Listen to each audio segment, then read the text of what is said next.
Today we're canning mushrooms. I did myself a favor and I got the pre-sliced mushrooms. That makes this super easy. We're using the recipe at the USDA's Complete Guide to Home Canning. It is on 4-13. And so what we need to do is get these into the bowl of cold water and soaking. I already have 2 different pots of hot water on the stove. One where we can cook these for 5 minutes, and then one that's fresh water that we can put over the top. And I do have my canner out. So these need to sit in this cold water for 10 minutes. And then while they do that, we're just gonna let the water heat up, and then hopefully everything will be ready at the same time. Now, I've done this before where I've had to slice every mushroom, and I've also done it where I just buy them sliced. And I've got to say, if I have a discount in any way, I'm buying them sliced. So I actually used a discount, and we have these cheaper, which paid for them getting sliced. Now welcome back, I'm Carrie. This is Keep It Simple DIY. It is a Sunday morning and it's 7:30 and it is rainy. It is dark and gloomy and rainy, which is not super typical of Colorado. It's actually Mother's Day. We're going bowling soon with my mom, so I'm getting this done early so that way it'll be done by the time I need to leave. But this is typically our last frost day or our day that we can start planting, and I don't think I'm going to start planting because it's going to be cold still for the rest of this week. So we have this. I'm going to get out my jars, get some ready, let everything heat up, and then this won't take long at all. We will be done. Look how dark and dirty this is.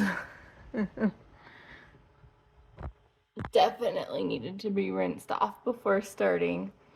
So we have a few more minutes to let this all soak. I have re-submerged them a few times, and then I am going to strain them in the colander. I also got my jars ready with really, really hot water in them. I don't know how many I'm going to need, so I started with 7. This is how I warm up my jars. I just prefer to put a lot of hot water in them, and I put them on this side of my counter because over here is where I do the canning. So I have the 2 pots going, and these just started boiling. So we are ready to go as soon as I strain that water. I also got a little bit of water in this canner. I haven't put vinegar in there yet, but I'm going to soon. This is for where I'm going to put them when they come out, and this is a thicker towel. That's why I use this one. And here's how I've got my setup. I've got a little ramekin full of water. That way I can wipe the rims. I have my straining scoop.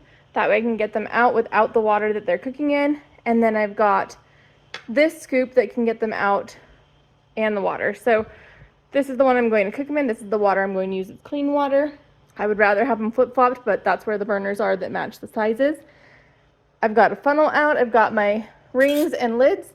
And then I've got my jar lifter and then my gloves that don't burn my hands.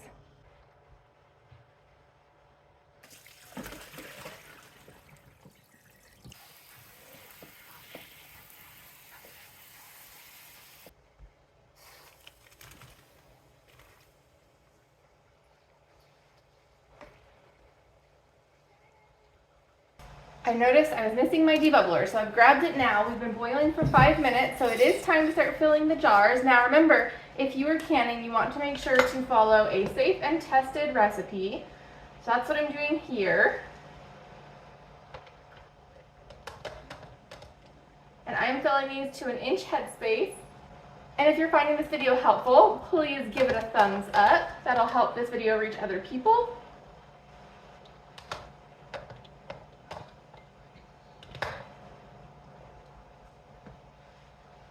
Might not fill very many jars at all. I'm wondering if I should go smaller. This is how many they had at the store. So that's all the mushrooms that I'm canning is what they had. Last time I think I canned a bunch.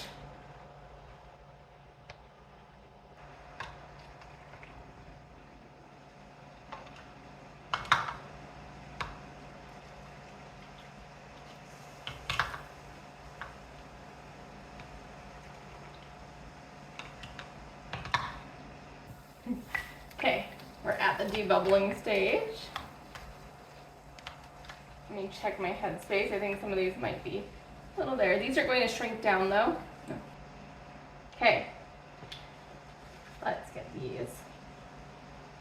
I do wish that I'd be canning more than this at a time. This is kind of silly to can just this small amount, in my opinion at least, but this is what the store had. I ordered a lot more than this, and this is all they had, so I probably could have gotten ones that were not sliced yet, but I actually had a ship shopper doing this for me, and I didn't ask them, and they didn't mention if they were any in stock.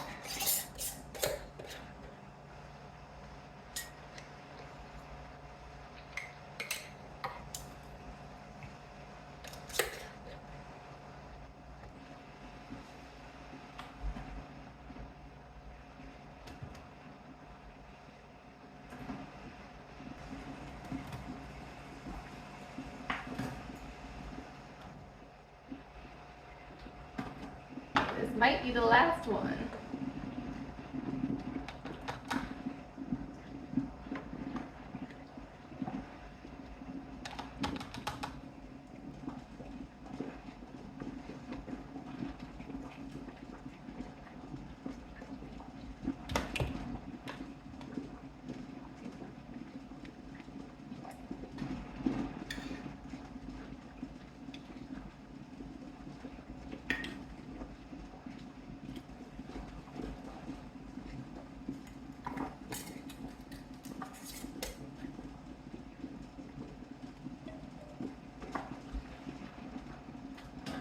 I had just a few extra, so I have these sitting out. Now these 5 are all in here. I need to put the lid on, and then we will let it come up to venting, and then once it vents for 10 minutes, we will get the pressure building.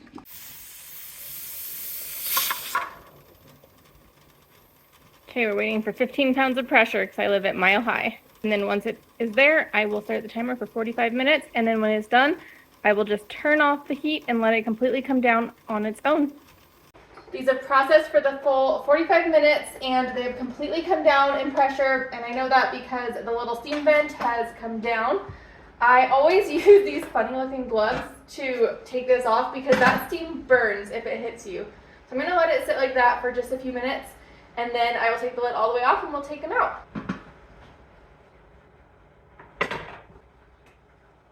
The lid's been off now for just a minute or so. I just don't want to move the lid off too quickly and have the temperature change drastically all at once. I'm going to get these out of here and put onto this towel, and these are going to sit here for 24 hours. I won't touch them until tomorrow, and then tomorrow I will make sure that they, Milo, and then tomorrow I'll make sure that they sealed, and I will get them labeled, washed, and put away. But in the meantime, if you haven't yet, please subscribe, and if you're interested in more videos, I will link a video on how to can carrots, which is pretty similar to this right here. Hope you enjoyed. I'll see you next time. Bye-bye.